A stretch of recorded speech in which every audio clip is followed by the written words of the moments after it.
حجتullah فی الارض حضرت مولانا محمد امین اکاڑوی نور اللہ مرقدہ فرمایا کرتے تھے کہ تقلید اور ترک تقلید، اس کو سمجھ لیں، ترک تقلید یہ ام الفتن ہے، تمام فتنوں کی ماں ہے۔ دنیا میں جتنے فتنے مارز وجود میں آتے ہیں وہ ترک تقلید سے آتے ہیں۔ تقلید کا معنی اکابرین پر اعتماد ہے اور ترک تقلید کا معنی اکابرین پر بد اعتمادی ہے۔ تو جب آدمی اکابرین پر بد اعتمادی کرے گا تو پھر فتنوں میں داخل ہوگا۔ رسول اللہ صلی اللہ علیہ وسلم سب سے بڑے ہیں، خلفائے راشدین ان کے بعد ہیں، عشرہ مبشرہ ان کے بعد ہیں، ایک ترتیب ہے نا۔ تو صحابہ کرام ہیں، پھر تابعین ہیں، پھر اتباع تابعین ہیں، فقہاء ہیں، مفسرین ہیں، محدثین ہیں، جتنے ہمارے اکابر ہیں۔ اکابرین سے عدم اعتماد ہوتا چلا جائے گا، آدمی فتنوں کے اندر مبتلا ہوتا رہے گا، تو ترک تقلید یہ ام الفتن ہے۔ اگر ترک تقلید کا علاج ہو جائے تو تمام تر فتنوں کا علاج ہو جاتا ہے۔ ترک تقلید ایک بنیادی فتنہ ہے، باقی ساری اس کی شاخیں ہیں۔ کوئی مرزائی بنتا ہے، کوئی رافضی بنتا ہے، کوئی غیر مقلد بنتا ہے، کوئی معتزلی بنتا ہے، کوئی مماتی بنتا ہے، کوئی مودودی بنتا ہے، کوئی یزیدی بنتا ہے، کوئی خارجی بنتا ہے، کوئی عثمانی کے نام سے فرقہ بنتا ہے۔ یہ جتنے فرقے مارز وجود میں آئے ہیں ان تمام کی بنیاد ترک تقلید ہے۔ اس لیے اگر ان فتنوں کا دروازہ بند کرنا چاہیں تو اس کا حل صرف یہ ہے کہ ترک تقلید کا دروازہ بند کریں اور امت کو تقلید پہ لے آئیں، امت ان فتنوں سے بچ جائے گی۔ تو تقلید سے فرقے بڑھتے نہیں ہیں، تقلید سے فرقے کم ہوتے ہیں۔ تو سب سے اہمیت کا حمل یہ عنوان تقلید والا ہے، اس کو بندہ سمجھ لے تو بہت سارے شبہات صاف ہو جاتے ہیں۔ تقلید کے عنوان کو سمجھنے کے لیے بنیادی طور پر 4 چیزیں سمجھنا ضروری ہے۔ نمبر 1 تقلید کا معنی، نمبر 2 تقلید کے دلائل، نمبر 3 تقلید پر ہونے والے شبہات کے جوابات، نمبر 4 ترک تقلید کے نقصانات۔ دیکھیں، آپ کو مشکل سے بچانے کے لیے ہم فائلوں کا اہتمام کرتے ہیں، اور میرے علم میں نہیں ہے، اور ایسی جگہ ہوگی میرے علم میں نہیں ہے، لیکن ایسی بہت کم جگہ آپ کو ملے گی کہ ہر مسئلہ آپ کو فائل کی صورت میں ملے۔ ہم طلباء کے آنے سے پہلے فائلیں تیار کرتے ہیں، فوٹو اسٹیٹ کروا کے رکھ لیتے ہیں۔ جو چاہے لکھنے کا ذوق ہے تو لکھ لے، اگر فائل کا ذوق ہے تو فائل خرید کے اپنے پاس رکھ لے۔ اس لیے دوران گفتگو آپ مسئلہ زبانی سمجھتے رہیں، جب مسئلہ سمجھ جائیں گے پھر آپ اس کو دیکھیں گے تو لکھا ہوا آپ کے پاس مال موجود ہے، اس کو سمجھنا بہت آسان ہوگا۔ کیونکہ فائل کے دوران بعض چیزیں ایسی ہوتی ہیں جو بڑی واضح اور کھل کر نہیں ہوتی، سمجھنا استاد سے پڑتا ہے، پھر آدمی فائل کو ہلکا سا کھولے تو پورا مسئلہ سامنے آ جاتا ہے۔ تو آپ کو مشقت سے بچانے کے لیے اور تھوڑے وقت میں زیادہ کام کرنے کے لیے ہم پہلے سے فائل تیار کر کے رکھتے ہیں تاکہ آپ کو لکھنے کی مشقت سے بچائیں۔ اگر لکھ کر مسئلہ پورا سمجھائیں تو پھر یہی ایک تقلید کا مسئلہ کم از کم 3 دن لے گا اور پورا نہیں ہوگا، اور جب لکھا ہوا آپ کے پاس ہے اب 2 دن میں یا 3 دن میں، چونکہ 1.5 گھنٹے میں اس نے بڑے آرام سے پورا ہو جانا ہے۔ جتنے مسائل آ رہے ہیں اگر آپ کو خود لکھنے پڑیں گے تو 6 گھنٹے میں ہوگا، اور لکھا ملے گا تو آپ 1.5 گھنٹے کے اندر پورا مسئلہ سمجھ آئیں گے۔ تقلید کے مسئلے کو سمجھنے کے لیے بنیادی طور پر 4 باتیں سمجھنا ضروری ہے۔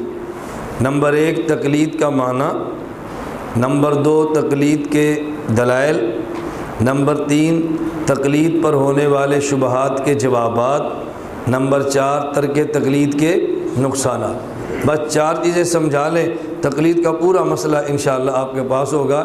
اللہ کرے یہ بات آپ کو سمجھ آ جائے، یہ مسئلہ آپ پر کھل گیا نا تو پھر آپ کو کھل کر بیان کرنے کا لطف آئے گا۔ جب تک مسئلہ آدمی کے اوپر کھلے نا شرح صدر نہ ہو تو آدمی کھل کر مسئلہ سمجھا نہیں سکتا اور کھل کر مسئلہ بیان کر نہیں سکتا۔ ہم انشاءاللہ بنیادی گفتگو آپ کی خدمت میں ایسی کر دیں گے کہ تقلید اور فقہ کے عنوان پہ آپ کبھی بھی کسی ٹینشن کے اندر مبتلا نہیں ہوں گے انشاءاللہ، بشرطے کہ سمجھنے والا دماغ مل جائے اور سمجھانے والی زبان مل جائے۔ دعا یہ کریں اللہ ہم سب کو سمجھنے والا دماغ عطا کرے اور سمجھانے والی زبان عطا کرے۔ کسی کے پاس سمجھنے والا دماغ نہیں ہوتا اور کسی کے پاس سمجھانے والی زبان نہیں ہوتی، اور قصور پر ہمارا ہوتا ہے کہ ان کو پڑھانا نہیں آتا۔ اس لیے ہمارے ہیں جب تخصص کے علماء تشریف لاتے ہیں ہم سے رابطے بھی کرتے ہیں، اگر پوچھتے بھی ہیں کہ ہم آپ کے یہاں تخصص کرنا چاہتے ہیں تو آپ کے لیے شرطیں کیا ہیں، ہم کہتے ہیں ہماری بنیادی طور پر 2 شرطیں ہیں۔ نمبر 1 مولوی ہو، نمبر 2 بیوقوف نہ ہو۔ لوگ بڑا تعجب ہوتا ہے، ابھی باقی مدرسوں والے کہتے ہیں کہ یہ نمبر اتنے لیے ہوں، میں نے کہا ہم نمبر نہیں دیکھتے، ہم دیکھتے ہیں نمبر 1 مولوی ہو اور نمبر 2 بیوقوف نہ ہو، بس باقی باتیں سب ہم اصلاح کرا لیں گے۔ یہ حماقت کا علاج ہمارے پاس نہیں ہے، عبارت نہیں آتی ٹھیک کرا لیں گے، صرف کی کمزوری ہے دور کرا لیں گے، اگر کتابوں میں کمی رہے گی کچھ تھوڑا بہت ہمت کرا لیں گے، بولنا نہیں آتا زبان کی اصلاح کرا لیں گے، جھجک کو دور کر لیں گے، لیکن حماقت کا علاج کہاں سے کریں گے؟ حضرت عیسیٰ علیہ السلام دوڑ رہے تھے اور ایک بندہ ان کے پیچھے تھا، اس سے جان چھڑا کے دوڑی، تو کسی نے عیسیٰ علیہ السلام سے پوچھا کہ آپ اسے کیوں دوڑتے ہیں؟ فرماتے یہ احمق ہے، اسے جان چھڑاتا ہوں۔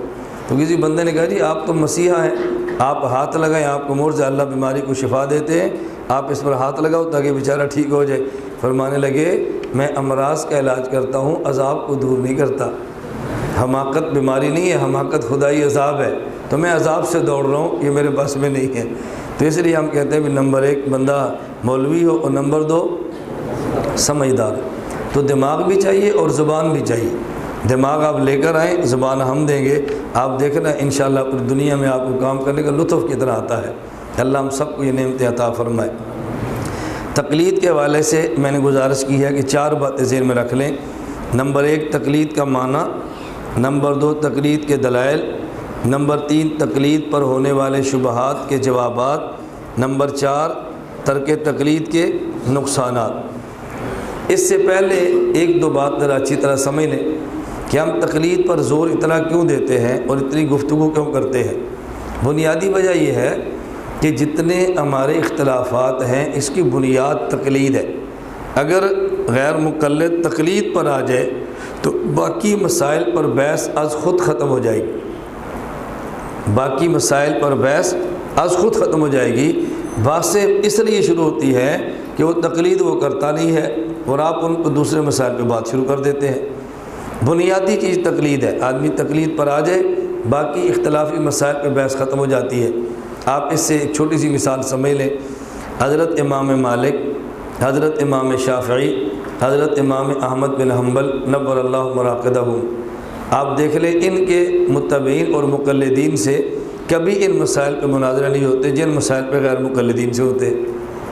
بہت سارے حضرات ایسے ہیں کہ جن کے ساتھ ان کے بعض مسائل ملتے ہیں لیکن اسی مسئلے پہ شوافے سے مناظرہ نہیں ہوتا، ان سے ہوتا ہے۔ کیوں؟ شافعی سمجھتا ہے کہ امام ابو حنیفہ کے مقلد ہے، ہم سمجھتے ہیں وہ امام شافعی کا مقلد ہے اور وہ ان کے امام کی تقلید پہ عمل کرتا ہے، ہم اس امام کی تقلید پہ عمل کرتے ہیں، اور مقلد حق پر ہوتا ہے، گمراہ نہیں ہوتا، کبھی مناظرہ نہیں ہوتا۔ اور وہی مسئلہ غیر مقلد پیش کرے تو چیلنج بازی بھی ہے، مناظرہ بھی ہے، حق اور باطل کی لڑائی بھی ہے، اور ملک میں ایک طوفان مچا رکھا ہے۔ اگر تقلید کا مسئلہ حل ہو جائے تو باقی مسائل از خود حل ہوتے ہیں، اور تقلید کا مسئلہ حل نہ ہو تو باقی مسائل حل نہیں ہوتے۔ دوسری بات